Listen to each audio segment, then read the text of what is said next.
Hello दोस्तों, आपका मेरे चैनल में स्वागत है। आज की कहानी है महुआ का पेड़। दोस्तों, कहानी सुनने से पहले मेरे चैनल को सब्सक्राइब कर दें ताकि मेरे वीडियोस आप तक पहुंच सकें।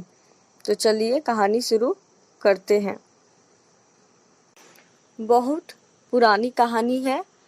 एक गांव में एक मुखिया रहता था जो अपने अतिथियों से बड़े आदर व प्रेम से पेश आता था। वह मुखिया हमेशा इंतजार करता था कि उसके घर कोई आए और वह उसकी देखभाल अच्छी तरह करे। रोज सुबह मुखिया यही सोचता था कि आज अतिथियों को क्या खिलाया जाए, क्या पिलाया जाए ताकि अतिथि खुशी से झूम उठे। अतिथि बड़ी खुशी से वहां से विदा लेते और जाने से पहले हमेशा मुखिया से कहते कि उन्हें इतने अच्छे से किसी ने नहीं रखा। लेकिन मुखिया के मन में यही बात खटकती कि अतिथि खुशी से झूम नहीं रहे हैं। रोज सुबह होते ही मुखिया जंगल में घूमता रहा, फूल कंदमूल इकट्ठे करता रहता था ताकि कोई अतिथि अगर आ जाए तो उन्हें अच्छी तरह से भोजन करा सके। मुखिया का बेटा भी अपने पिता की तरह अतिथि सत्कार में बड़ा माहिर था। एक दिन जब उनके घर में मेहमान आए तो पहले भी आ चुके थे।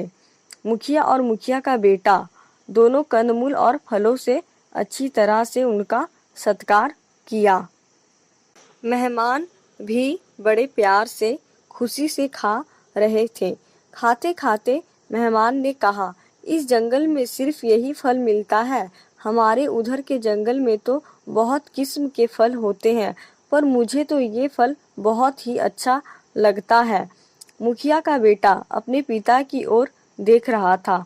मुखिया ने कहा, हम जंगल में घूमते रहते हैं ताकि हमें कुछ और किस्म का फल मिल जाए, लेकिन इस जंगल में सिर्फ ये ही पाया जाता है।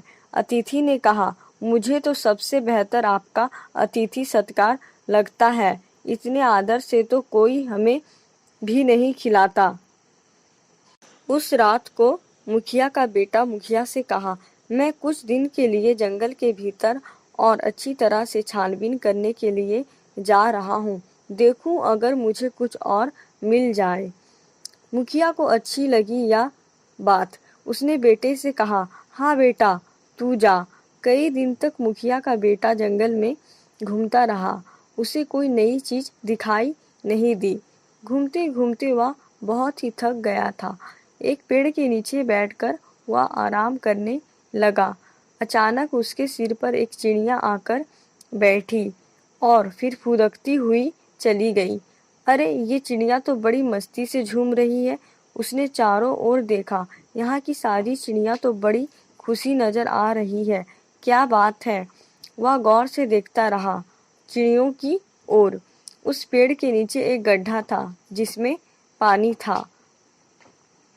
चिड़िया उड़ती हुई उस गड्ढे के पास गई। उन्होंने पानी पिया और झूमते हुए चहकने लगी। और जिस चिड़िया ने अभी तक पानी नहीं पिया था वह उतने उत्साह से नहीं झूम रही थी। इसका मतलब है कि उस पानी में कुछ है। मुखिया का बेटा गड्ढा के पास बैठ गया और उसने गड्ढे का पानी पी लिया। अरे, ये पानी तो बड़ा अजीब है। पीने से झूमने का मन करता है।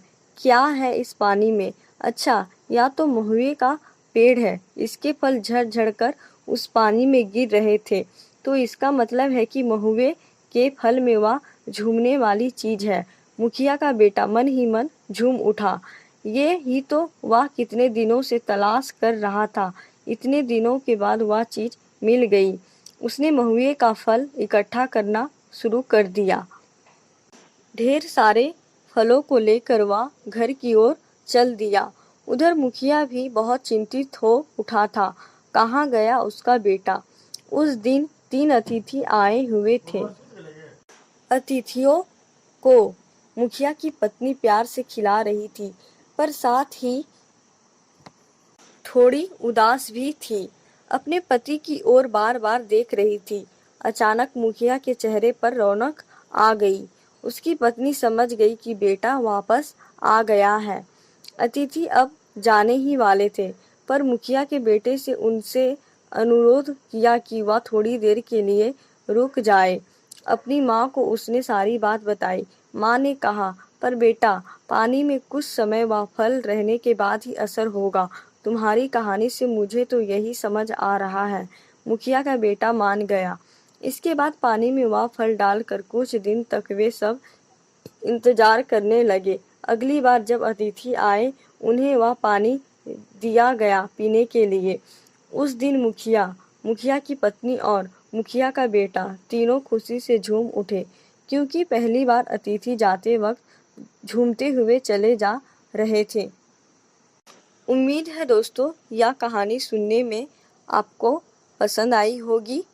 तो दोस्तों इस वीडियो को लाइक कीजिए, कमेंट कीजिए, शेयर कीजिए, सब्सक्राइब कीजिए, नोटिफिकेशन बेल को ऑन करना ना भूलें। धन्यवाद।